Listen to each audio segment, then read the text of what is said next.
Mga kapananampalataya, may oras ka ba? Tara, samahan ninyo kung pagnilayan ang mga salita ng Diyos.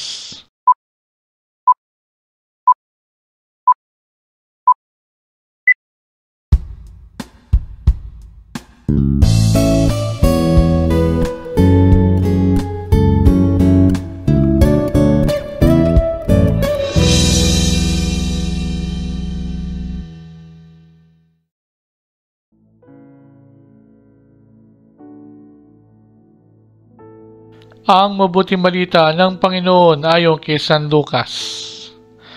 Noong panahon iyon, sa paglalakbay ni Jesus patungong Jerusalem, nagdaan siya sa hangganan ng Samaria at Galilea. Nang papasok na siya sa isang nayon, siya ay sinalubong ng 10 ketongin. Tumigil sila sa malayo-layo at umiyaw ng, "Jesus, Panginoon, mahabag po kayo sa amin."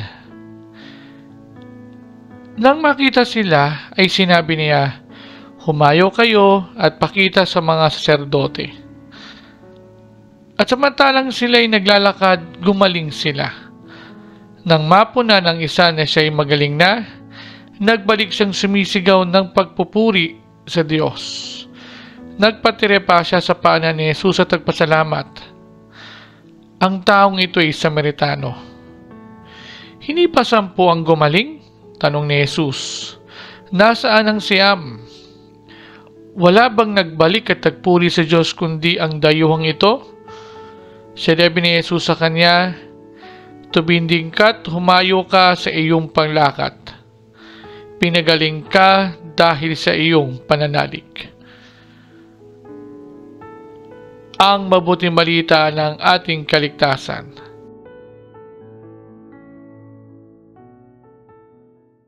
Nagpasalamat ka na ba sa Diyos? Mga kapananampalataya, tayo ay nasa ika-28 linggo sa karaniwang panahon. Sa dami ng ating hiling sa Diyos, nakuha man lang ba nating magsabi ng "Thank you, Lord"? Sa ating ebanghelyo ay mababasa natin na may 10 ketongin na nagmamakaawa kay Jesus para pagalingin sila. Nabag siya, kaya sila ay pinagaling niya. Subalit, isa lang ang nagbalik upang magpasalamat sa Panginoon. At ang taong iyon ay isa pang Samaritano, isang dayuhan at kabilang sa lahi na hindi maganda ang relasyon sa mga Hudyo noong mga panahon na iyon. Araw-araw, marami tayong hinihingi sa Panginoon. Katulad ng pera, trabaho, masayang pamilya, malusog na pangangatawan at payapang pamumuhay. Madalas naman ang mga ito ay pinagkakaloob sa atin. Subalit, minsan ba iniisip nating magpasalamat sa Kanya? Meron namang gumagawa niyan, subalit hindi lahat ay nang nakatatanggap ng biyaya ay nagpapasalamat sa Diyos. Meron sa atin na pagkatanggap ng biyaya, nakakalimutan na ang Diyos. Naalala na lang siya kapag may kailangan na ulit.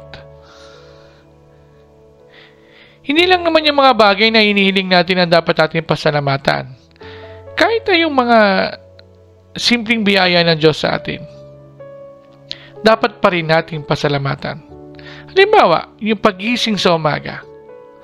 Sabi nga ni Father Jerry Orbus, every gising is a blessing. Sa pagmulat natin ng mga mata, naalala ba natin na pasalamatan ang Diyos sa panibagong pagkakataon na mabuhay? Yung pagkain na meron tayo. Sabi nga ng matatanda, ang pagkain ay grasya mula sa Diyos. Subalit, nagpasalamat ba tayo? Sa pagbibigay ng Diyos, mas nakukuha natin ang mga ito kapag tayo ay lubos na nananalig at sumasampalataya na ito ay ibibigay sa atin. Sabi nga ng isang kataga, "Believe, claim it, and you will receive it." Sabi nga ni Jesus sa Samaritano, pinagaling ka ng iyong pananalig. or your faith has healed you. Halinawa sa pagpapatuloy natin sa paglalakbay sa ating buhay at pananampalataya, pasalamatan natin ang Diyos sa anumang mga biyaya na ating natatanggap. Ito man ay ating inihiling o kusang ibinibigay sa atin ng Diyos. Sa pagkakataong ito, samahan ninyo ako sa isang panalangin. Sa ngalan ng Ama, ng Anak at ng Espiritu Santo. Amen. Panginoon, maraming salamat po sa mga biyayang inyong patuloy na ipinagkakaloob sa amin. Batid po ninyo ang saloobin ng bawat isa sa amin. Tupti mo po ang nais ng aming mga puso. Turuan mo po kami na ikaw ay pasalamatan sa lahat ng pagkakataon. Maliit man o malaking biyaya ang aming natatanggap mula sa inyo. Amen. Sa ngalan ng Ama, at ng Anak, at ng Espiritu Santo. Amen.